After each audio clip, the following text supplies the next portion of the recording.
ہر قسم کی حمد، ہر قسم کی تعریف اللہ کے لیے ہے، اس کی مخلوقات کی تعداد کے برابر، عرش کے وزن کے برابر، اس کے کلمات کی سیاہی کے برابر۔ ہر قسم کی حمد اللہ کے لیے ہے جس نے تقدیریں مقرر کی، ہر چیز کی زندگی کی مدت کو لکھا، رات کو دن پر لپیٹا۔ ہر قسم کی حمد اللہ کے لیے ہے، اس کے احسانات پر اور اس کی وسیع نعمتوں پر ہم اس کی حمد بیان کرتے ہیں اور اس کا شکر ادا کرتے ہیں، اور ہر قسم کے گناہوں سے اس سے بخشش طلب کرتے ہیں۔ پیاری بہنوں، آج میں آپ کے ساتھ کچھ باتیں غفلت کے بارے میں کروں گی۔ ہر انسان کو یہ شکایت ہوتی ہے کہ اس کا دل غافل ہو جاتا ہے، اس پر غفلت چھا جاتی ہے، اور ہمارے بہت سے اعمال کے درست نہ ہونے کی وجہ بھی غفلت ہے۔ ہم غافل ہو جاتے ہیں، بے پرواہ ہو جاتے ہیں، بے حس ہو جاتے ہیں۔ اللہ سبحانہ و تعالیٰ نے بھی اس کا قرآن مجید میں ذکر کیا ہے۔ اللہ تعالیٰ فرماتے ہیں اقترب للناس حسابهم وهم فی غفلۃ معرضون، لوگوں کے لیے ان کے حساب کا وقت قریب آ لگا ہے اور وہ ہیں کہ غفلت میں منہ موڑے ہوئے ہیں، یعنی دین کی بات سے، موت کے بعد کے حساب کتاب سے، قبر کی زندگی سے، آخرت کے سوال و جواب سے غافل ہیں۔ اور اگر دیکھا جائے تو ہماری عام طور پر جو فکر ہے، پریشانی ہے، سوچیں ہیں، ہم ہے، غم ہے، وہ کیا ہوتا ہے؟ آخرت تو نہیں ہوتی، حساب کتاب تو نہیں ہوتا، بلکہ ہماری فکر دنیا کے مسائل ہوتے ہیں، جبکہ دنیا عارضی ہے اور آخرت ہمیشہ کے لیے ہے، وہاں جا کر کسی کو بھی واپس نہیں آنا۔ دنیا میں کوئی کام خراب بھی ہو گیا تو دوبارہ درست کر سکتے ہیں، کوئی فیل ہو جائے تو دوبارہ ایگزام دے سکتا ہے، کچھ ٹوٹ جائے تو نیا خریدا جا سکتا ہے، کہیں سے جانا پڑ جائے تو کوئی نیا ٹھکانہ مل جاتا ہے۔ لیکن آخرت، ایک دفعہ کوئی مر کے قبر میں چلا گیا تو اس سے باہر نہیں نکل سکتا، پھر آگے ہی آگے کی منزلیں ہیں، دنیا میں واپسی نہیں۔ اس لیے انسان عقل مند وہی ہے جو اپنی آخرت کے بارے میں دنیا سے بڑھ کر سوچے، دنیا کے بارے میں بھی فکر کرے، کیونکہ یہاں بھی رہنا ظاہر ہے، عزت سے رہنا چاہیے، لیکن زیادہ دنیا کے غم نہ لگائے، زیادہ بڑا غم اور فکر اس کی آخرت ہونی چاہیے۔ اللہ سبحانہ وتعالیٰ قیامت کے دن غافل لوگوں کو فرمائیں گے وَجَاءَتْ كُلُّ نَفْسٍ مَعَهَا سَائِقٌ وَشَهِيدٌ لَقَدْ كُنْتَ فِي غَفْلَةٍ مِّنْ هَٰذَا فَكَشَفْنَا عَنْكَ غِطَاءَكَ فَبَصَرُكَ الْيَوْمَ حَدِيدٌ۔ اس دن ہر شخص اس حال میں آئے گا کہ اس کے ساتھ ایک ہانکنے والا اور ایک گواہی دینے والا فرشتہ ہوگا، یعنی اس کو میدان حشر کی طرف لے جا رہا ہوگا، تو اس سے کہا جائے گا بلا شبہ تو اس دن سے غافل رہا، آج کے دن کے بارے میں تم نے نہیں سوچا، آج ہم نے تیری آنکھوں سے پردہ اٹھا دیا ہے اور آج تیری نگاہ خوب تیز ہے، اب یہ سب کچھ تم دیکھ رہے ہو جس کے بارے میں تم کبھی سوچتے بھی نہیں تھے۔ اس لیے پیاری بہنوں، ہمارے لیے فائدے کی بات یہ ہے کہ ہم اپنے انجام سے کبھی غافل نہ ہوں، اس کو نہ بھولیں، اس کے بارے میں سوچتے رہیں، فکر کرتے رہیں۔ اب سوال یہ پیدا ہوتا ہے کہ غفلت کس کو کہتے ہیں؟ غفلت کیا چیز ہے؟ غفلت کہتے ہیں کسی چیز کو بھول جانا، توجہ نہ دینا، لاپرواہی برتنا، انسان کے ذہن سے کسی چیز کا غائب ہو جانا، یہ غفلت ہوتی ہے۔ جب ہم آخرت کے بارے میں نہیں سوچتے تو اس کا کیا مطلب ہے کہ وہ ہمارے ذہن سے نکلی ہوئی ہے، اور جب ہم کسی چیز کو امپورٹنس نہیں دیتے اور اس سے منہ موڑ لیتے ہیں تو یہ بھی ایک غفلت ہوتی ہے، یعنی کہ وہ ہمارے نزدیک اہم بھی کوئی نہیں ہے تو اس کے بارے میں کیا سوچنا۔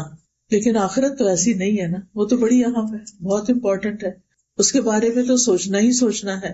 اور یاد رکھیے غفلت کی دو قسمیں ہوتی ہیں، ایک ہے پسندیدہ غفلت اور ایک ہے ناپسندیدہ غفلت، محمود غفلت، مذموم غفلت۔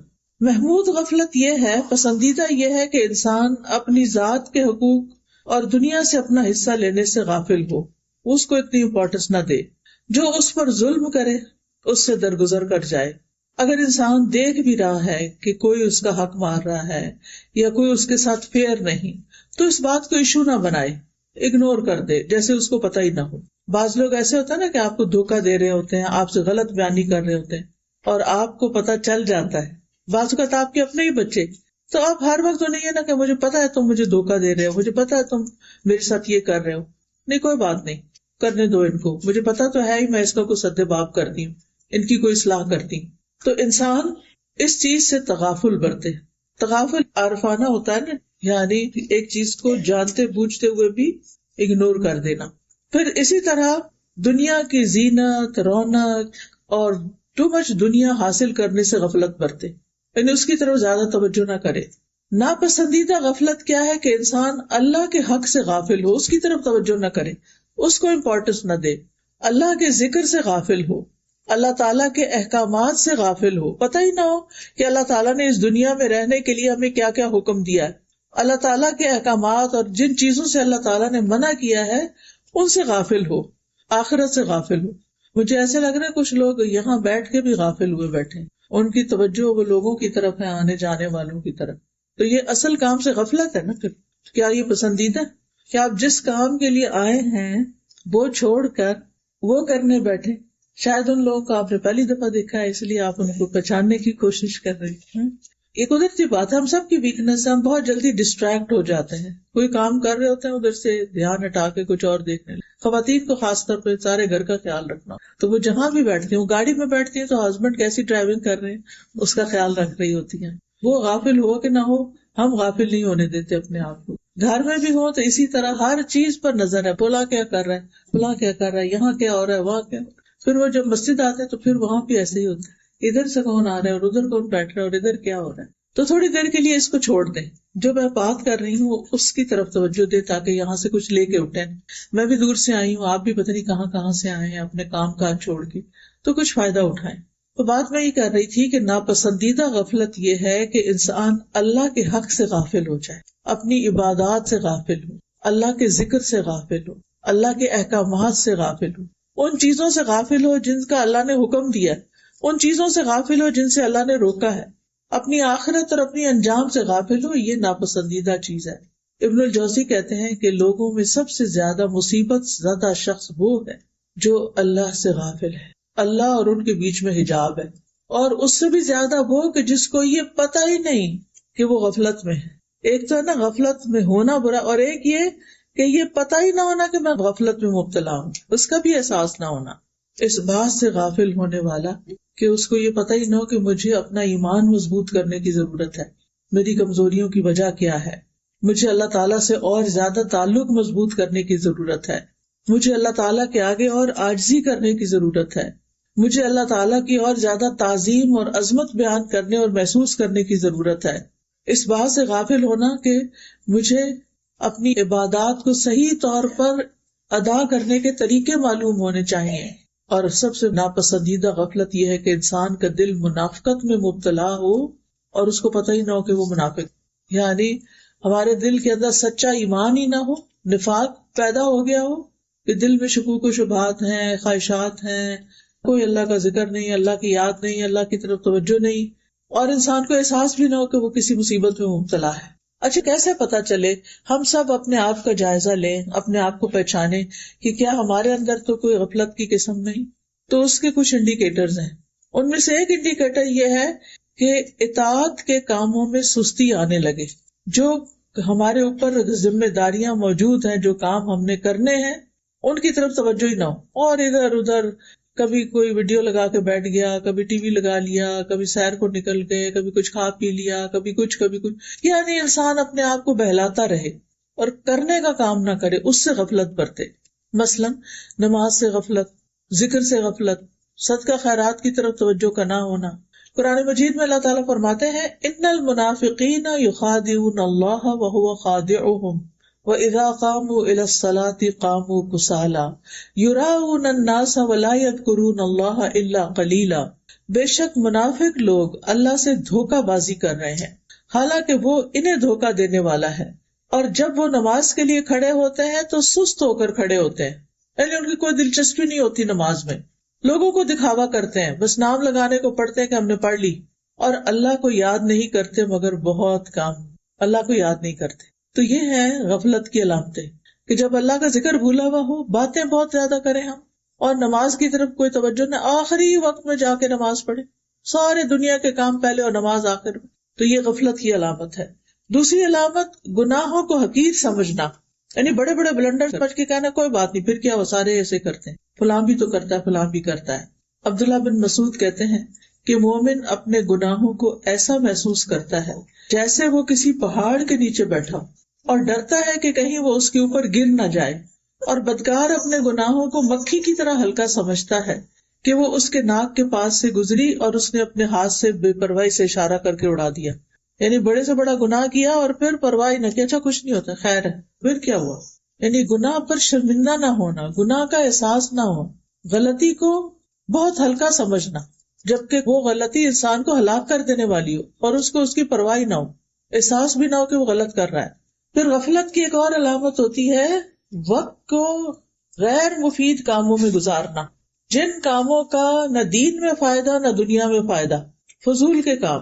ابن مسعود کہتے ہیں میں اس بندے کو پسند نہیں کرتا جسے میں بالکل فارغ دیکھتا ہوں، کہ نہ ہی وہ دنیا کے کسی کام میں مشغول ہوتا نہ آخرت کے کسی کام میں، نہ کوئی دنیا کا کام کرتا ہے اور نہ ہی دین کا کوئی کام کرتا ہے، نہ اس کو دنیا کی فکر ہے، پرواہ ہے، اور نہ ہی آخرت کی. آج کل آپ دیکھیں کہ یوتھ کا کیا حال ہے. جو بچے تو ماشاءاللہ پڑھ رہے ہیں سو پڑھ رہے ہیں، اپنے لیے کم از کم دنیا بنا رہے ہیں، لیکن کچھ بچوں کا حال ایسے معلوم ہوتا ہے کہ انہیں نہ دنیا کی فکر ہے نہ آخرت کی فکر. اللہ تعالیٰ اس سے بچا کے رکھے، کیونکہ یہ خطرے کی علامت ہے، ریڈ فلیگ ہے. وہ کہتے ہیں کہ آخری زمانے میں کچھ ایسے لوگ آئیں گے کہ ان کے افضل اعمال یہ ہوں گے کہ آپس میں ایک دوسرے کو ملامت کرنا، آپس کا لڑائی جھگڑا. ان کا نام سست لوگ رکھ دیا جائے گا، لیزی پیپل. پھر اسی طرح غفلت کی علامت کیا ہے؟ صرف دنیا کا علم اور اس کی فکر ہونا، دین کا علم اور اس کی فکر کا نہ ہونا. وہ صرف دنیا کی ظاہری جو چیزیں ہیں ان کے بارے میں علم رکھتے ہیں اور اسی کے لیے بھاگ دوڑ کرتے ہیں، آخرت کے بارے میں کچھ بھی فکر نہیں کرتے، نہ اس کا علم حاصل کرتے ہیں کہ وہاں کیا ہونے والا ہے. قرآن مجید میں اللہ تعالیٰ فرماتے ہیں فَأَعْرِضْ عَمَّنْ تَوَلَّىٰ عَنْ ذِكْرِنَا وَلَمْ يُرِدْ إِلَّا الْحَيَاةَ الدُّنْيَا ذَلِكَ مَبْلَغُهُم مِّنَ الْعِلْمِ إِنَّ رَبَّكَ هُوَ أَعْلَمُ بِمَنْ ضَلَّ عَنْ سَبِيلِهِ وَهُوَ أَعْلَمُ بِمَنِ اهْتَدَىٰ. لہٰذا آپ اس کی پرواہ نہ کیجیے جو ہمارے ذکر سے منہ موڑتا ہے. ایسا شخص دنیا کی زندگی کے سوا اور کچھ نہیں جانتا. ان کے علم کی پرواز بس یہیں تک ہے، صرف دنیا کی باتیں پتہ ہیں ان کو خوب. بلا شبہ تیرا رب خوب جانتا ہے کہ کون اس کے راستے سے گم ہو گئے ہیں اور کون ٹھیک راستے پہ چل رہا ہے.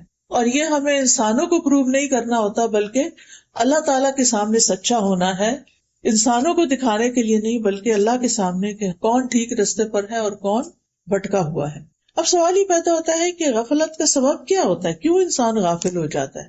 آپ میں سے کوئی بتائے گا کیا چیز غفلت پیدا کرتی ہے؟ علم کی کمی اور دنیا کی محبت، دین سے دوری، دین کی مجلسوں سے دوری، تکبر، نفسانی خواہشات کی پیروی کرنا، شیطان کے وسوسوں کا شکار ہو جانا. جی ہاں، تو غفلت کا سب سے بڑا سبب دنیا پرستی ہے، دنیا کی محبت.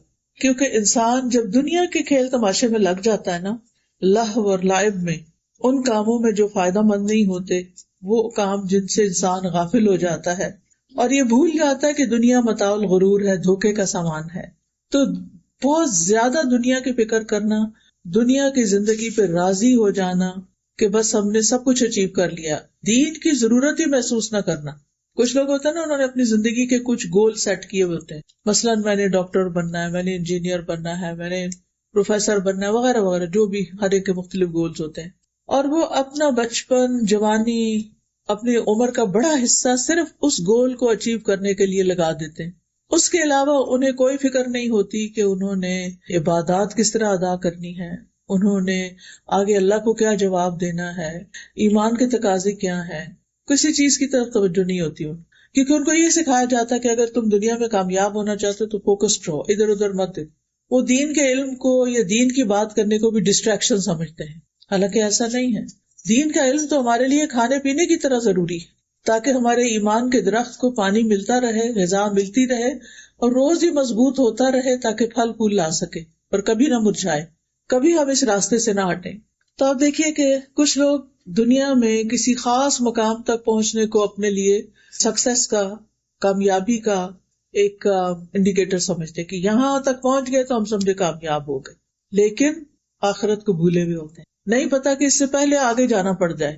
اور پھر وہ یہ نہیں کہ صرف دنیا ان کا فوکس ہوتی ہے، بلکہ دنیا کی لالچ اور ہرس ان کے اندر کوٹ کوٹ کے بھری ہوتی ہے. یہ چیز انسان کو اور غافل کر دیتی ہے. رسول اللہ صلی اللہ علیہ وسلم نے فرمایا اللہ کی قسم میں تمہارے فقر سے نہیں ڈرتا کہ تم فقیر ہو جاؤ گے یا تمہارے پاس کچھ نہیں ہوگا تو تمہارا کیا بنے گا، لیکن میں اس بات سے ڈرتا ہوں کہ دنیا تم پر کشادہ کر دی جائے، تمہیں بہت کچھ مل جائے گا، اچھے گھر، اچھا لباس، اچھا کھانا، بہت کچھ نعمتیں مل جائیں گی، جس طرح تم سے پہلے لوگوں پر دنیا کشادہ کی گئی تھی، تو تم ایک دوسرے سے آگے بڑھنے لگو گے، مقابلے بازی شروع ہو جائے گی، جس طرح وہ ایک دوسرے سے آگے بڑھنے لگے، اور وہ تمہیں غافل کر دے گی جس طرح ان لوگوں کو غافل کر دیا تھا۔ یعنی جب انسان دنیا کے معاملات میں دوسروں سے مقابلہ کرنے لگتا ہے کہ فلاں کا گھر ایسا ہے تو مجھے اس سے بھی اچھا گھر لینا، فلاں کی گاڑی ایسے ہے تو مجھے اس سے بھی اچھی گاڑی لینی، فلاں کے پاس یہ ڈگری ہے تو مجھے اس سے بھی آگے نکلنا ہے، تو پھر کیا ہوتا ہے کہ انسان اس کی لالچ میں ایسا کھب جاتا ہے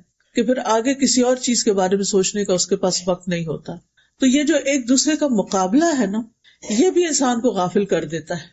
قرآن مجید میں آتا ہے الہاکم التکاثر، آتی ہے نہیں سورت سب کو، کیا مطلب ہے؟ الہاکم التکاثر حتی زرتم المقابر، تمہیں ایک دوسرے سے زیادہ حاصل کرنے کی ہرس نے غفلت میں ڈال دیا، یعنی ایک دوسرے کے مقابلے میں زیادہ حاصل کرنے کی ہرس جو تھی اس نے تمہیں غافل کیا، یہاں تک کہ تم نے قبرستان جا دیکھے، یعنی تم فوت ہو گئے، قبر میں پہنچ گئے۔ پھر اسی طرح لمبی آرزویں، میں بڑی ہوں گی نا، پھر میں حج کروں گی، تو پھر میں توبہ کر لوں گی، تو پھر میں اچھے اچھے کام کر لوں گی، تو یہ چیز بھی انسان کو غفلت میں ڈالے رکھتی۔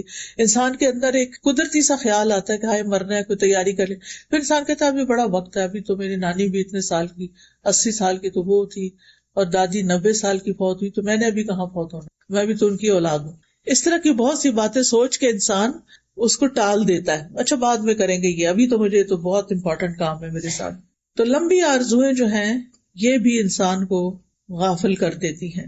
پھر اسی طرح دل کا دنیا کی محبت میں، انسانوں کی محبت میں مشغول ہو جانا۔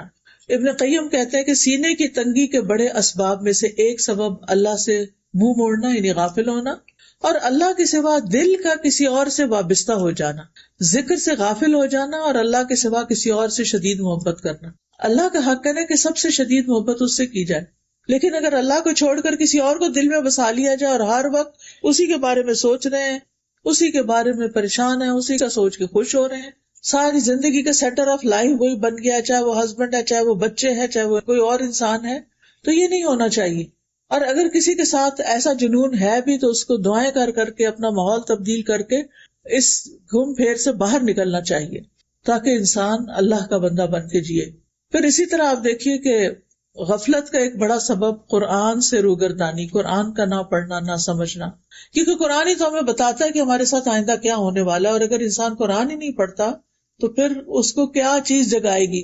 پھر اسی طرح ذکر کی مجلسوں سے دوری، مسجد نہیں جانا، حلقہ میں نہیں جانا، کلاس میں نہیں جانا، تو غفلت بڑھتی چلی جائے گی۔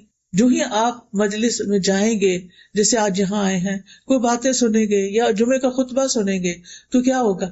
بھولی ہوئی باتیں یاد آ جائیں گی۔ ہمیں پتہ ہوتی ہے جو میں آپ کو باتیں بتا رہی ہوں کوئی نئی تھوڑی ہے، صرف ایک یاد دہانی ہے نا، کیونکہ اللہ تعالیٰ کا حکم ہے فذکر فإن الذکری تنفع المؤمنین، آپ نصیحت کیجیے، یاد دہانی کرائیے، کیونکہ یاد دہانی مومنوں کو فائدہ دیتی ہے۔ یعنی بھولا ہوا سبق یاد آتا، اوہ اچھا یہ تو میں کیا کرتی تھی پہلے، اب میں کیوں چھوڑ بیٹھی، اور انسان پھر تھوڑا اوپر والی سیڑھی پہ چڑھ جاتا ہے۔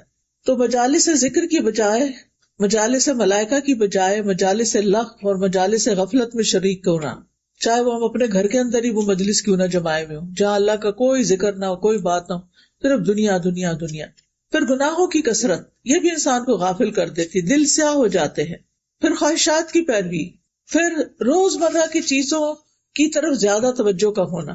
کچھ خواتین کا سینٹر آف لائف صرف ان کا گھر ہوتا ہے، اچھی بات ہے گھر میں انسان کو دل لگانا چاہیے، لیکن کسی بھی چیز کی زیادتی جو ہے وہ کیا ہو جاتی ہے، نقصان دہ ہو جاتی ہے۔ کسی بھی چیز کی زیادتی نقصان دہ ہو جاتی ہے۔ آپ گھر کو ضرور لک آفٹر کریں، اپنی کراکری کو گنتے رہا کریں، اپنی چمچ بھی گن گن کے رکھا کریں، اور برتنوں پہ اسکریچ بالکل نہیں آنے دیا کریں، کچن کا فلور بالکل اتنا کہ شکل نظر آئے اس میں، یہ اچھی بات ہے۔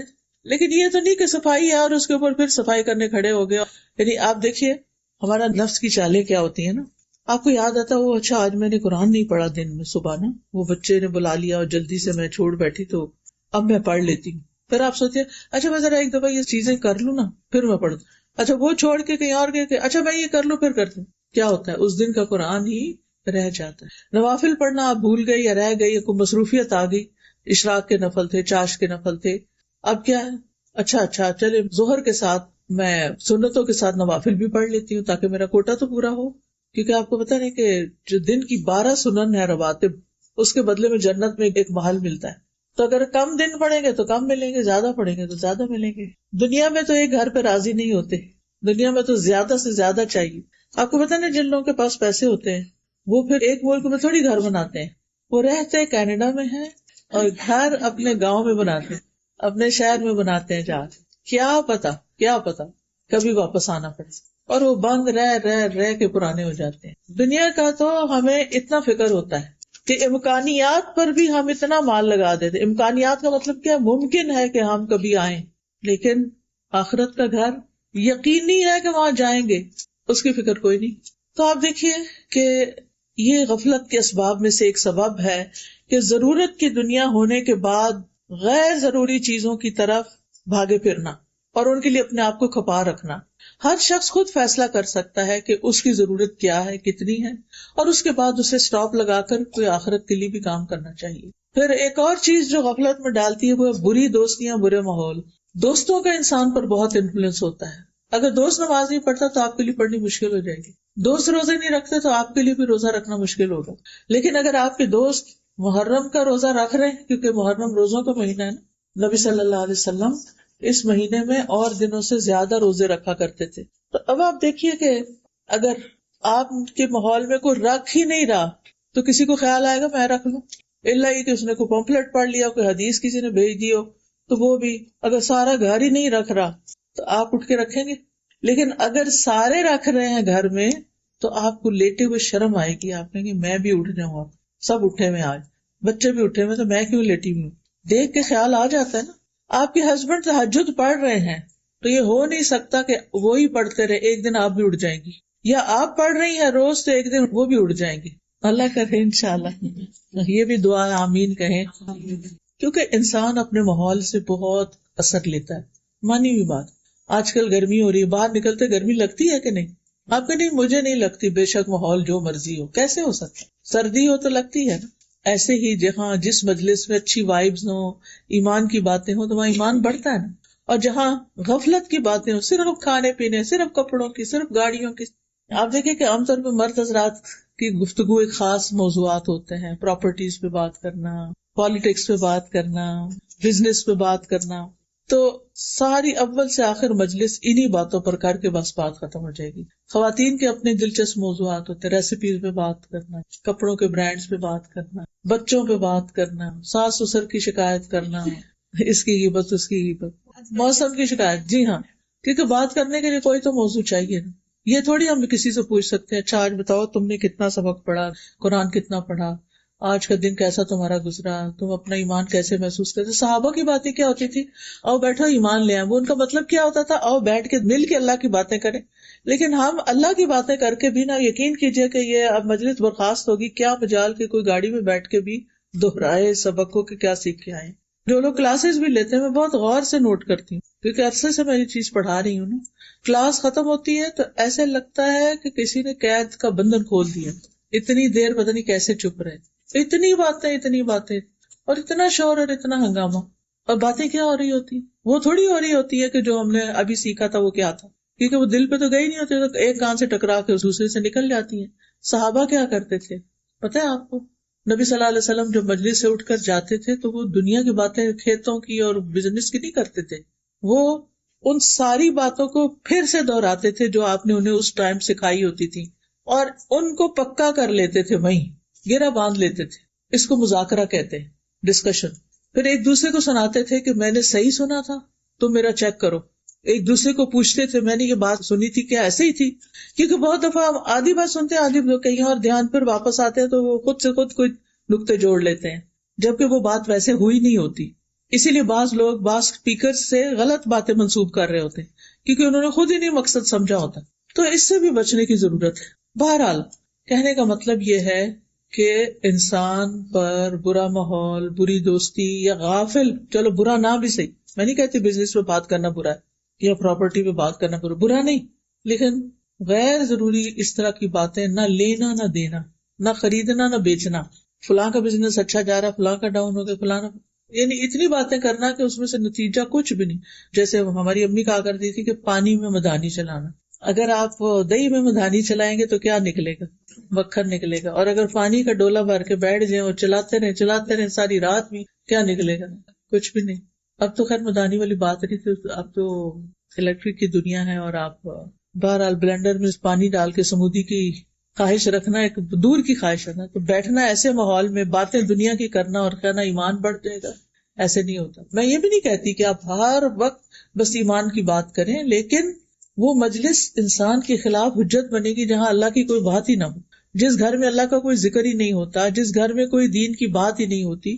اس کا مطلب نہیں کہ آپ ہر وقت گھر والوں کو پریشان کریں اور کہ میں نے آج یہ سبق پڑھا ہے، سنو میری بات سنو، نہیں، لیکن اچھے خوشگوار انداز میں آپ تجسس کریٹ کر کے، تمہیں پتا ہے آج میں کیا سن کر آئی ہوں، فلاں چیز کے بارے میں میں نے کیا سنا، میں نے یہ سنا ہے، میں نے یہ پڑھا ہے، میں نے یہ دیکھا ہے. یہ ساری چیزیں ہم روزمرہ کر رہے ہوتے ہیں، لیکن ہم اپنے بچوں سے بھی کوئی علم کی بات نہیں کرتے، کوئی سنجیدہ ڈسکشن نہیں کرتے، کوئی کام کی بات نہیں کرتے. بس زیادہ زیادہ کہیں گے نماز پڑھ لی یا کھانا کھا لیا، ہوم ورک کر لیا. اگر ہم بچوں سے اپنی گفتگو کا جائزہ لیں تو ہمارے ٹاپکس کیا ہوتے ہیں. ان بیچاروں کے کان پک گئے ہمارے مخصوص جملے سن کے. کھانا کھا لیا، چیزیں رکھ لی، فلانا کر لیا، فلانا کر لیا، فلانا کر لیا. اس کے بعد آگے کیسے تھے وہ ماں باپ یا گھر میں نانی دادی ہوتی تھی جو بچوں کے ساتھ ان کو کہانیاں سناتے، ان کو مزے مزے کے لطیفے سناتے، پہیلیاں بجواتے. آپ میں سے بچپن میں کس کس نے پہیلیاں بوجھنے کا کھیل کھیلا ہوا ہے؟ اچھا، ماشاءاللہ. مجھے بتائیں آپ میں سے کتنے لوگوں نے اپنے بچوں کو پہیلیاں بجوائی ہیں؟ آپ تھوڑے ہاتھ ہیں. دیکھا نا، ایسی چیزیں جو ہے نا، یہ ایک مفید ایکٹیویٹی ہوتی ہے. اس سے کیا فائدہ ہوتا ہے؟ غور و فکر، اچھا یہ، اچھا وہ، اچھا وہ، کتنا دماغ بچے کا چلتا ہے.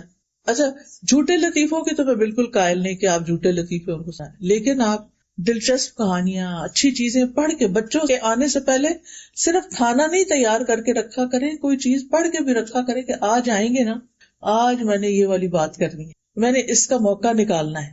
پھر ان سے کوئی اچھی سی چیز شیئر کریں اور وہ سنیں گے آپ کی بات. تو بہرحال چونکہ ہم خود ایک روٹین میں بس وہی سوچیں جو سویرے اٹھے یا خواب کوئی دیکھ لیا بس پریشان، اور پھر وہی سوچے لے کے کام کر رہے ہوتے ہیں بھاری قدموں کے ساتھ. بچے آتے ہیں تو موڈ آف ہے، کوئی ان سے بات نہیں، بےچارے خود ہی اکیلے بیٹھ کے کھا پی کے اٹھ جاتے ہیں. خود ہی نکالو فریج میں سے دودھ اور لے لو وہ سینڈوچ ہو کھا لو کچھ. تو پھر ایسی تربیت کیسے ہوگی نا؟ تو ہمیں گھر میں ماحول بنانا ہے، سمجھ آئی؟ اور ماں جو ہے نا اس سے روشنی ہوتی ہے گھر میں، وہ ماحول بناتی. آپ جب اسمائل کرتی ہیں سارا گھر اسمائل کرتا ہے، اور آپ کا جب موڈ آف ہوتا ہے تو پھر گھر میں مزہ نہیں آتا.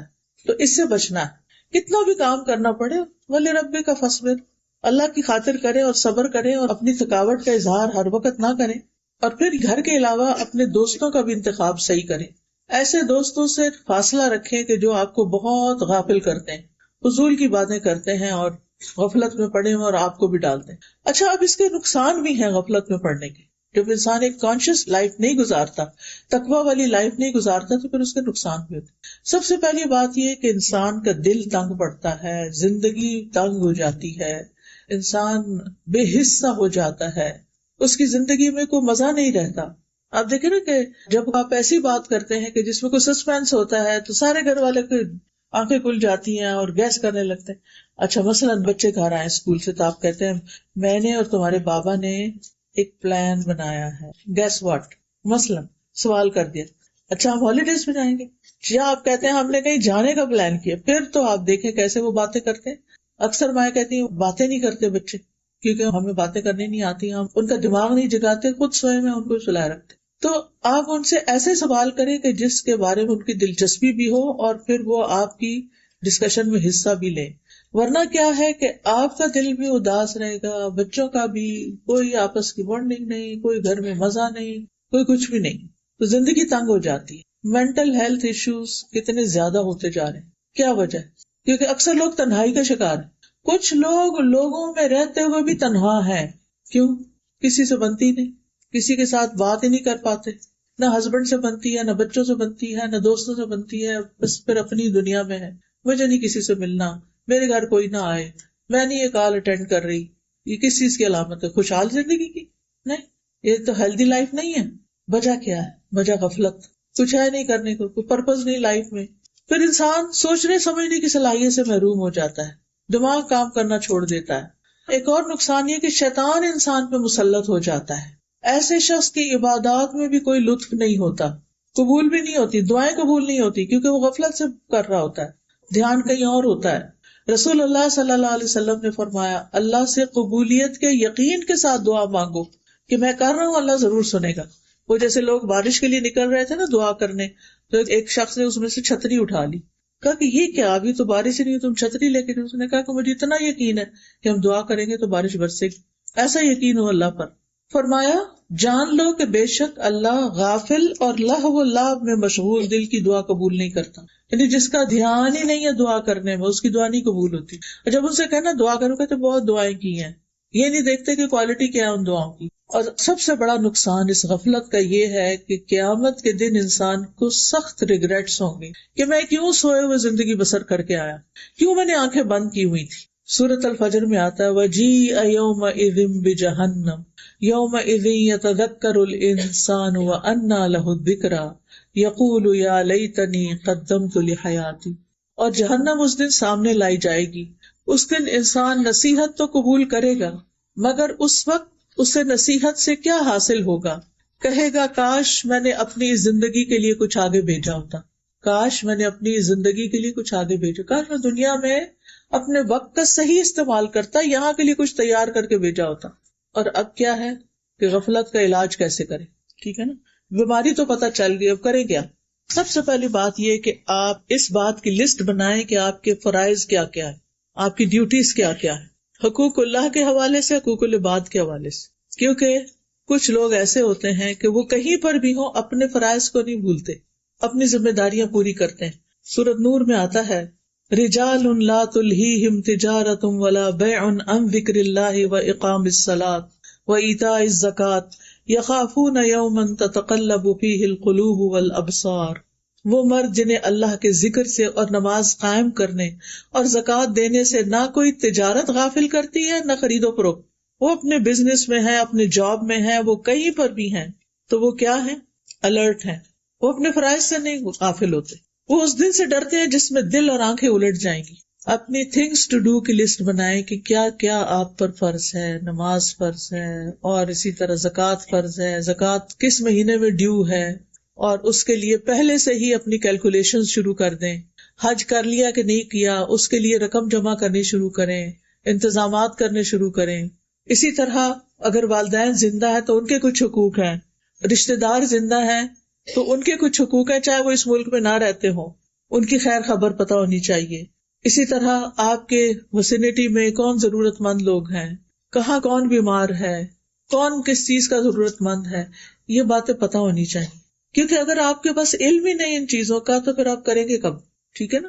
دوسری بات یہ ہے کہ نمازوں کی حفاظت. قد افلح المؤمنون الذین هم فی صلاتهم خاشعون والذین هم عن اللغو معرضون. یقیناً کامیاب ہو گئے مومن وہی جو اپنی نماز میں عاجزی کرنے والے ہیں، اور وہی جو لغو کاموں سے منہ موڑنے والے ہیں، فضول چیزوں سے بچ کے رہتے ہیں. تبھی تو ان کے پاس وقت ہوتا ہے. جو لوگ فضولیات میں پڑھتے ہیں ان کے پاس ٹائم نہیں ہوتا پھر فرائض ادا کرنے کا، پھر ان کے فرائض چھٹنے لگتے ہیں. تو فرائض کو اپنی پرائرٹی رکھیں. کہیں بھی بیٹھے ہیں، کچھ بھی کر رہے ہیں، ٹائم دیکھتے رہیں کہ نماز کا کتنا ٹائم رہتا ہے اور کب تک ٹائم باقی ہے، میں کس وقت پڑھوں گی. تو نمازوں کی جو پابندی ہے اور صحیح وقت میں پڑھنا، ان کی حفاظت، یہ انسان کو الرٹ رکھتی ہے، غفلت سے نکال دیتی ہے. اللہ تعالیٰ نے ایسے نہیں 5 وقت نماز فرض کی ہے. وہ کس لیے فرض کی ہے؟ تاکہ ہم غافل نہ ہوں، الرٹ رہیں. ایک نماز پڑھ لی، اگلی کی فکر لگ جائے، اگلی پڑھ لی، اگلی کی فکر لگ جائے. پھر قیام اللیل کرنا. حدیث میں آتا ہے جس شخص نے 10 آیتوں سے قیام کیا وہ غافلوں میں سے نہیں لکھا جاتا. اچھا پیاری بہنوں، ایسا ہے کہ سب کی ہمت نہیں ہوتی تہجد کے لیے اٹھنی، خاص طور پر یہاں آپ کی راتیں چند گھنٹوں کی ہیں تو اس میں ابھی سوئے نہیں تو اتنے میں تہجد کا ٹائم گھنٹے 1.5 بعد ہو جائے گا تو مشکل ہو جاتا ہے نا. آپ عشاء کے ساتھ ہی ایکسٹرا 2 نفل پڑھ لیں، ان میں یہ 10 آیتیں پڑھ لیں. 10 آیتیں مثلاً سورۃ الفلق اور الناس 11 بن جائیں گی نا. سورہ کہف کی پہلی 10 آیتیں. اسی طرح اور بھی صورتیں آپ 30واں پارہ کھولیں اور وہاں سے گن لیں کہ کون کون سی صورتیں میں پڑھ سکتی ہوں. پلاننگ کرنی پڑے گی. اگر عشاء کی نماز کے ساتھ ایکسٹرا 2 نفل آپ نے اس نیت سے پڑھ لیے کہ یہ قیام اللیل ہے، میرا رات کی نماز ہے، تو آپ غافلوں میں نہیں لکھے جائیں گے. پھر ایک اور طریقہ ہے غیر اہم کاموں، ناٹ امپورٹنٹ، ان کو چھوڑ کر امپورٹنٹ کاموں کو پہلے کرنا، پرائرٹی پر کرنا. نبی صلی اللہ علیہ وسلم نے فرمایا اپنے وقت کے بعد 60 سال بعد ایسے جانشین پیدا ہوں گے جو نماز کو ضائع کریں گے، اپنی خواہشات کی پیروی کریں گے اور جہنم کے گڑھے میں جا گریں گے. نمازوں کو ضائع کرنا، نمازوں سے غافل ہونا، یہ اچھی علامت نہیں. لیکن نمازوں میں خشوع کیسے ہو سکتا ہے؟ جب انسان لغو کاموں کو چھوڑتا ہے. والذین ھم عن اللغو معرضون. اور اگر لغو، فضول، بیکار چیزوں سے گزر ہو بھی تو مروا کراما، باعزت طریقے سے گزر جاتے، ان کے اندر الجھتے نہیں ہیں. نبی صلی اللہ علیہ وسلم نے فرمایا من حسن اسلام المرء ترکہ ما لا یعنیہ. انسان کے اسلام کا حسن یہ ہے کہ لا یعنی، فضول، بیکار باتوں میں نہ پڑے. جو باتیں اس کا وہ کچھ کر ہی نہیں سکتا ان چیزوں میں وقت ضائع نہ کرے. رسول اللہ صلی اللہ علیہ وسلم نے فرمایا ایک نماز کے بعد دوسری نماز کے ان دونوں کے درمیان کوئی لغو باتیں نہ ہو، علیین میں اندراج کا باعث ہے. یعنی آپ کا اعمال نامہ علیین میں پہنچے گا، جس کو آپ مرنے کے بعد جب آپ کی روح علیین میں پہنچے گی تو وہ دیکھ لیں گے آپ. لیکن 2 نمازوں کے بیچ میں کیا نہیں کرنا؟ لغو. ایک اور چیز یہ کہ ایسی چیزیں جس کے بعد آپ کو پتہ چلتا ہے کہ آپ کا دل بجھ گیا ہے، غافل ہو گئے، پھر اس چیز کو چھوڑ کہ میں نہیں آئندہ وہاں نہیں جاؤں گی، فلانا کام نہیں کروں گی کیونکہ میرے دل کی حالت اچھی نہیں رہی. واپس اپنے آپ کو اوپر چڑھائیں، سیڑھی جس سے اترے ہیں، اپنا ایمان بڑھائیں اور آئندہ ایسی جگہوں سے پرہیز کریں. ٹھیک ہے نا. ابن قیم نے اپنی کتاب الداء والدواء، دوائے شافی، آپ میں سے کسی نے اس کتاب کا نام سنا؟ دوائے شافی کس کس نے؟ ایک ہاتھ کھڑا، 2 3 4. چلے الحمدللہ آپ نے کورس لیا ہوا. بہت ہی اچھی کتاب ہے امام ابن القیم کی، جن کا میں یہاں ریفرنس دے رہی ہوں. پڑھنے والی کتاب ہے، لیکن چونکہ اردو مشکل ہے تو میں نے اس کو پڑھا دیا تھا تاکہ آسانی ہو جائے. اگر پڑھ نہیں سکتے تو سن ہی لیں. ابن قیم کہتے ہیں کہ جو آدمی آپ سے یہ سوال کرے کہ میں کھیلوں کے مقابلے اٹینڈ کرنا چاہتا ہوں، یہ دیکھنا چاہتا ہوں، اس کا کیا نقصان ہے؟ تو کہنے لگے کہ تم جن چیزوں کی حفاظت کرنے کا اہتمام کرتے ہو ان میں سب سے قیمتی چیز وقت ہے. لیکن میں سمجھتا ہوں کہ تمہارے نزدیک وہ بڑا آسان ہے وقت ضائع کر دینا. وقت واقعی سب سے قیمتی ہے، سونے چاندی سے زیادہ قیمتی ہے وقت. اور آج کل آپ دیکھیں لوگوں کے پاس وقت ہی نہیں دے پاتے. ماں باپ کے لیے وقت نہیں اور کس کے لیے ہوگا؟ ایک فون کال تو اس کے لیے بھی مشکل ہوتی ہے. چلے فون کال تو نہیں، جو دنیا سے جا چکے ہیں ان کو دعا تو کر سکتے ہیں، لیکن ہم میں سے کتنے لوگ ہیں جو توجہ سے ان کے لیے دعا بھی کرتے ہیں؟ الحمدللہ، شکر ہے کہ کچھ لوگوں نے ہاتھ کھڑے کیے ہیں. الحمدللہ. یہ ماں باپ کو وقت دینا ہے. زندگی میں ہو تو ملاقات کریں، کال کریں. ہر روز تو یہاں سے نہیں جا سکتے ان کے پاس، لیکن ان کے ساتھ ویڈیو کال کر کے بات کر لیں، ان کا دل خوش کر دیں. وہ کتنی دعائیں دیں گے آپ. جب آپ کا خیال آئے گا وہ کہیں گے کہ کتنی اچھی ہے میری بیٹی، میرا دل خوش کر دی. ماں باپ کو آپ کا مال نہیں چاہیے ہوتا، ماں باپ کو آپ کی اور چیزوں سے نہیں دلچسپ، ماں باپ کو آپ کی توجہ اور محبت اور دعا اور پیار اور وہ چیزیں چاہیے ہوتی. زندہ ہو تو گفٹ بھی دیں ان کو، اور اگر دنیا سے چلے گئے ہیں تو ان کی طرف سے صدقہ بھی کیا کریں. اور جب اپنا کرتے ہیں نا ساتھ ان کا بھی صدقہ کرتے ہیں ان کی طرف سے. یعنی بعض کو تو خاص ان کی طرف سے، لیکن جب بھی آپ کریں ایک نیت کر لیں، یا اللہ جو بھی میں صدقہ کرتی ہوں اس میں میرے ماں باپ کو ثواب شامل رکھ. تو یہ ان کا حق ہے نا. ٹھیک ہے نا. اگر آپ ان کے لیے اداس نہیں ہوتے کیونکہ آپ اپنے بچوں میں ہیں تو وہ تو آپ کے لیے اداس ہوتے ہیں. یعنی یہ بھی اتنی عجیب بات ہے نا. ماں باپ اپنے بچوں میں ان کا دل ہوتا ہے اور بچوں کا اپنے بچوں میں دل ہوتا ہے. پیچھے پلٹ کے نہیں دیکھتے ہم. تو جب آپ کا دل اپنے بچوں میں ہو نا تو سوچا کریں کہ میرے ماں باپ کا بھی مجھ میں ایسے ہی ہے. یعنی ہم بازو کا مڈل ایج میں آ جاتے ہیں نا جہاں ہمارے بچے ہوتے ہیں اور ادھر سے ماں باپ بھی زندہ ہوتے ہیں، 2 طرف رشتے اللہ نے قائم رکھے ہوتے ہیں. تو یہ وقت بڑے امتحان کا ہوتا ہے. ایک طرف بچے کھینچتے ہیں، ایک طرف ماں باپ کھینچتے ہیں. تو ہمارا رجحان کس طرف ہوتا ہے؟ بچوں کی طرف. ہونا بھی چاہیے، ان کی ضرورت ہے، چھوٹے ہیں ابھی. لیکن اتنی توجہ اپنے بچوں کو نہ دے کہ ماں باپ ترستے رہ جائیں آپ کی شکل دیکھنے کو، آپ کی آواز سننے کو. اور یہ یاد رکھیں تھوڑے دن کے لیے ہوتے ہیں، ماں باپ ہمیشہ ساتھ نہیں رہتے، پھر چلے جاتے ہیں، پھر ریگریٹس رہ جاتے ہیں. وہ نہیں ہونے چاہیے. جن کے ماں باپ زندہ ہیں نا وہ خوب فائدہ اٹھا لیں. تو بہرحال وہ کہتے ہیں کہ تمہارے لیے وقت ضائع کرنا بڑا آسان کام ہے. تم کھیل کے مقابلوں کو دیکھنے میں ایک دن کے 3 گھنٹے گزارتے ہو. کیا ان گھنٹوں میں اللہ کے ذکر میں سے کچھ ہوتا ہے؟ کچھ نہیں، ہرگز نہیں. کیا ان گھنٹوں میں اللہ کی اطاعت میں سے کوئی چیز ہوتی ہے؟ ہرگز نہیں. کیا ان میں اللہ کی عبادات میں سے کچھ ہوتا ہے؟ ہرگز نہیں.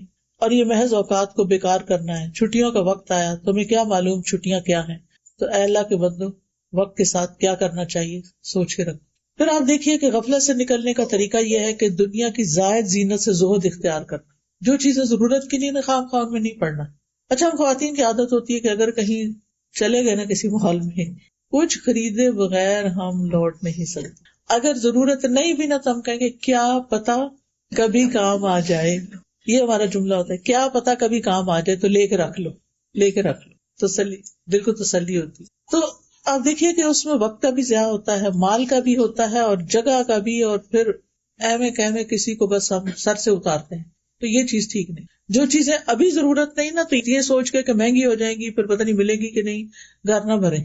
کیونکہ ٹو مینی تھنگس جو ہوتی ہیں وہ بندے کو کچھ کرنے نہیں دیتی, پھر انہیں کا غلام بن کے رہ جاتا ہے بندہ. تو گھر کو ڈی کلٹر کریں, ڈی جنک کریں, نکال دیں چیزیں فالتو جو آپ کا خام خواہ کا وقت لے رہی ہیں. پھر آپ دیکھیے غفلت سے نکلنے کے لیے نیک مجالس کا, نیک لوگوں کا ساتھ. نبی صلی اللہ علیہ وسلم کو اللہ تعالیٰ نے حکم دیا تھا وَاصْبِرْ نَفْسَكَ مَعَ الَّذِينَ يَدْعُونَ رَبَّهُمْ بِالْغَدَاةِ وَالْعَشِيِّ يُرِيدُونَ وَجْهَهُ, اور آپ اپنے آپ کو ان لوگوں کے ساتھ روکے رکھیں جو اپنے رب کو پہلے اور پچھلے پہر پکارتے ہیں, صبح شام کے اذکار کی پابندی کرنے والے, اس کا چہرہ چاہتے ہیں. اور تمہاری آنکھیں ان سے آگے نہ بڑھیں, ان کو نہیں چھوڑنا, اللہ والوں کو نہیں چھوڑنا کہ تم دنیا کی زندگی کی زینت چاہتے ہو.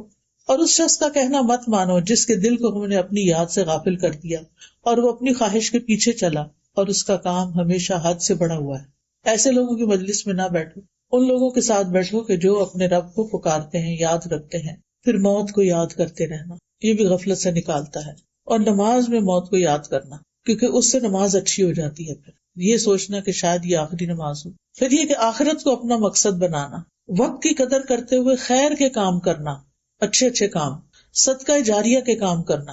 یعنی ایک تو روزمرہ کی عبادات ہے نا, ایک اپنے کل کے لیے کہ مرنے کے بعد ہمارا اعمال نامہ تو بند ہو جانا ہے, بعد میں کیا چیز کام آئے گی اس کے اوپر ورک کرنا. رسول اللہ صلی اللہ علیہ وسلم نے فرمایا مومن کو اپنی وفات کے بعد جو اس کے عمل اور اس کی اچھائیاں پہنچتی ہیں ان میں سے یہ بھی ہے جس علم کی اس نے تعلیم دی اور اسے پھیلایا. ایک تو ہے تعلیم دینا, باقاعدہ پڑھانا, اور ایک ہے پھیلانا. پھیلانے میں آپ کیا کر سکتے ہیں, اچھی کتابیں, اچھے کارڈز, اچھی چیزیں, اچھے میسیجز وہ دوسروں تک پہنچائیں. یہ ابھی ہم آپ کے لیے کچھ کارڈز لے کر آئے ہیں. جیسے اللہ تعالیٰ کا شکر ادا کرنے کے لیے ہمیں الفاظ نہیں ملتے تو ہم نے قرآن اور حدیث سے ایسی ساری اذکار دعائیں جمع کر کے خوبصورت ڈیزائننگ کر کے الحمدللہ کہ دیکھ کے بھی الحمدللہ نکلے, اس کو جمع کر دیا. اب آپ یہ خود بھی پڑھ سکتے ہیں, اگر ہر روز نہیں تو ہفتے میں ایک دفعہ یہ پڑھ لیا کریں. اسی طرح استغفار کے بھی کارڈ, یہ گناہوں سے بخشش کی دعائیں. آپ کو معلوم ہے نا کہ جب انسان استغفار کرتا ہے, اپنے گناہوں کو مان جاتا ہے, توبہ کرتا ہے, اللہ سے معافی مانگتا ہے, تو نہ صرف اس کی آخرت اچھی ہوتی ہے, دنیا بھی اچھی ہوتی ہے. سورۃ نوح میں اللہ تعالیٰ فرماتے ہیں کہ حضرت نوح نے اپنی قوم سے کہا فَقُلْتُ اسْتَغْفِرُوا رَبَّكُمْ إِنَّهُ كَانَ غَفَّارًا, میں نے اپنی قوم سے کہا کہ تم اپنے رب کے حضور استغفار کرو, گناہوں کی معافی مانگو, وہ بڑا معاف کرنے والا ہے, معاف کر دے گا. یرسل السماء علیکم مدرارا, تم پر آسمان کو خوب برستا ہوا بھیجے گا, یعنی خوب بارشیں ہوں گی. وَيُمْدِدْكُمْ بِأَمْوَالٍ وَبَنِينَ, تمہیں مال اور بیٹوں سے مدد دے گا, تمہیں مال میں بھی اضافہ ہوگا, بیٹے بھی دے گا. وَيَجْعَلْ لَكُمْ أَنْهَارًا, اور تمہارے لیے نہریں جاری کر دے گا, پانی کم نہیں ہوگا, کیونکہ ہر وقت تو بارش نہیں ہوتی نا, پھر بعد میں نہروں سے یا دریاؤں سے پانی آپ کے پودوں کو اور آپ کی ضرورت کا آپ کو ملتا ہے. تو اس کے لیے کیا ہے, استغفار. اب استغفار کی ساری دعائیں تو نہیں, لیکن جو اتھینٹک دعائیں تھی وہ ہم نے اس کارڈ کے اندر اردو انگلش ترجمے کے ساتھ اکٹھی کر دی ہیں. جمعے کے دن کی آخری گھڑیوں میں بڑی دعائیں قبول ہوتی ہیں. کوئی بھی آپ کا مسئلہ ہو, کسی بھی چیز میں پریشان ہو, تو آپ لے کے یہ کارڈز بیٹھ جایا کریں اور ان کو ایک دفعہ پڑھ کے اللہ تعالیٰ سے اپنی حاجتیں رکھا کریں, تو انشاءاللہ دنیا بھی آسان ہوگی آخرت میں. کیونکہ یہ جو آیتیں میں نے آپ کو بتائی قرآن کی آیتیں, میں نے اپنے پاس سے نہیں گھڑی کہ یہ اور یہ ہو جائے گا. کچھ لوگ تو وظیفے بنا کے بتاتے ہیں یہ کرو گے تو یہ ہو جائے گا, میں وہ والا کام نہیں کر رہی, میں آپ کو قرآن سے دلیل دے رہی کہ اللہ کا وعدہ ہے کہ یہ تمہارے مسائل اس استغفار سے حل ہوں گے. پھر اسی طرح حفاظت کی دعائیں, پروٹیکشن کی. پھر اسی طرح تسبیح, اللہ تعالیٰ کی تسبیح کرنا, اس کی انگلش ٹرانسلیشن کے ساتھ ہے, اور اس میں اللہ تعالیٰ کا حکم ہے بندوں کو یا ایھا الذین آمنوا اذکروا اللہ ذکرا کثیرا وسبحوہ بکرۃ واصیلا, اے لوگو جو ایمان لائے ہو, ہم سب اللہ کو کثرت سے یاد کرو, زیادہ ذکر کرو اور صبح شام اس کی تسبیح کیا کرو. کون کون سی تسبیحات؟ اس میں سارے وہ ورژن دیے ہوئے ہیں اور ان کے فائدے بھی بتائے ہوئے ہیں احادیث کے ساتھ. پھر لا الہ الا اللہ کا یہ کارڈ ہے انگلش میں، آپ نان مسلمس کو بھی دے سکتے ہیں. بعض اوقات ہم پورا قرآن دینے سے گھبراتے ہیں، تو لا الہ الا اللہ اس کا ٹرانسلیشن بھی ہے، یعنی اس کا کیا مطلب ہے کہ ان کو پتا چلے کہ اللہ ایک ہے. اپنے بچوں کو بھی پڑھوائیں. اور پھر آپ دیکھیں کہ رزق میں کشادگی کی دعائیں، اور پھر رات کو قبول ہونے والی دعا، جو آنکھ کھلے تو دعا پڑھیں، بہت ہی کام کی دعا ہے. آدھی تو آپ کو آلریڈی آتی ہوگی. بیمار ہو جائے تو شفا کی دعائیں پڑھ کے دم کیا کریں اپنے مریضوں پر. پھر نماز کے بعد کے اذکار ہیں، پھر استخارے کی دعا ہے اور کچھ اور اذکار ہیں. یہ کارڈز آپ اپنے لیے بھی اور اپنے دوستوں کے لیے بھی ان کو زیادہ سے زیادہ نشر کریں گے تو یہ صدقہ جاریہ بن جائے گا. ہم لوگوں کو اور تحفے دیتے رہتے ہیں، لیکن ان تحفوں کے ساتھ اگر آپ یہ بھی ڈال دیں تو ان کو بھی دعائیں مانگنے آ جائیں گی. نیک اولاد جو پیچھے چھوڑی، یہ بھی صدقہ جاریہ. اپنی اولاد کو نیک بنا کے جائیں، نمازی بنا کے جائیں، تاکہ کیا کریں. بعض لوگ کہتے ہیں نا کہ بعض اوقات ہمیں بھی ہوتا ہے کہ جلدی میں ہوتے ہیں، والدین کی دعا یاد نہیں رکھتے. میں سمجھتی ہوں جو بچہ نمازی ہے نا وہ تو لا محالہ دعا کرتا ہے والدین کے لیے. کہاں؟ رب اجعلنی مقیم الصلاۃ ومن ذریتی ربنا اغفر لی ولوالدی. ہر نماز میں والدین کی بخشش کی دعا ہو رہی. یہ الگ بات ہے کہ ہم سوچ کے نہیں پڑھتے، ترجمہ نہیں آتا، تو اولاد کو کچھ دعائیں بھی یاد کرائیں، کچھ نماز عادی بنائیں، تاکہ آپ کی دنیا سے جانے کے بعد جانا تو ہے نا. کچھ لوگوں کو یہ بات پسند نہیں آتی کہ دنیا سے جانے کی بات کیجیے، لیکن یہ سب سے بڑی حقیقت ہے جس میں کوئی شک ہی نہیں. تو اس میں وہ ہمارے بعد ہمارے لیے دعائیں کر کے ہمارے اعمال نامے میں اضافہ کرے. پھر قرآن مجید کا نسخہ جو کسی کو وراثت میں ملا، یعنی آپ نے قرآن لیا، خرید کر کسی کو دیا، کسی طالب علم کو دیا، گھر میں رکھا، وہ آگے آپ کے بچوں نے پڑھنا شروع کر دیا، کسی اور نے پڑھنا شروع کر دیا، وہ بھی جب تک وہ کتاب پڑھے گا، قرآن پڑھے گا، وہ آپ کے لیے صدقہ جاریہ. مسجد جو اس نے تعمیر کی، چاہے پوری کرے چاہے کچھ حصہ ڈالے اس میں. مسافر خانہ جو اس نے قائم کیا، اب تو یہ اس کی ضرورت نہیں رہی، لیکن اس کی جگہ مدارس کر سکتے ہیں، یعنی جہاں دینی تعلیم دی جاتی ہے، اسلامک سکولز ہو سکتے ہیں. یا وہ صدقہ جو اس نے زندگی میں صحت کی حالت میں نکالا، ان سب کا ثواب اس کی موت کے بعد بھی اسے ملتا رہتا ہے. ٹھیک، تو یہ غفلت سے نکالنے والے کاموں میں سے کام. پھر فی سبیل اللہ مال خرچ کرنا جس سے دین کا فائدہ ہو. اللہ کی راہ میں کسی خیمے کا سایہ مہیا کرنا، اللہ کی راہ میں کوئی خادم ہبہ کر دینا، اللہ کی راہ میں کسی نر جانور پر کسی کو سوار کرنا، یعنی اپنی گاڑی میں کسی کو بٹھا کے مسجد لے جانا، درس پر لے جانا. ٹھیک ہے، مسجد تعمیر کرنا، پانی کا انتظام کرنا، درخت لگانا. نبی صلی اللہ علیہ وسلم نے فرمایا جس مسلمان نے کوئی پودا لگایا تو جو اس سے کھا گیا وہ اس کے لیے صدقہ، جو چوری ہو گیا وہ بھی صدقہ ہے.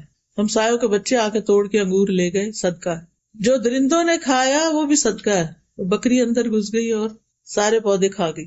جو پرندوں نے کھایا آ کے، ان کو تو روک ہی نہیں سکتے، آپ اوپر سے آتے ہیں، وہ بھی صدقہ ہے. اور جو بھی اس میں کوئی کمی کرے گا کہ چیونٹیاں وغیرہ کھا جائیں، وہ بھی صدقہ. کتنی قسمیں. آپ اپنے بیک یارڈ کو کیا کریں، اس میں کچھ نہ کچھ لگائیں، درخت لگا دیں. آپ کو نہیں ہم نے تو موو ہو جانا، ہمیں کیا فائدہ، نہیں، آپ کے لیے ثواب جاریہ ہوگا چاہے آپ نے موو ہو جانا.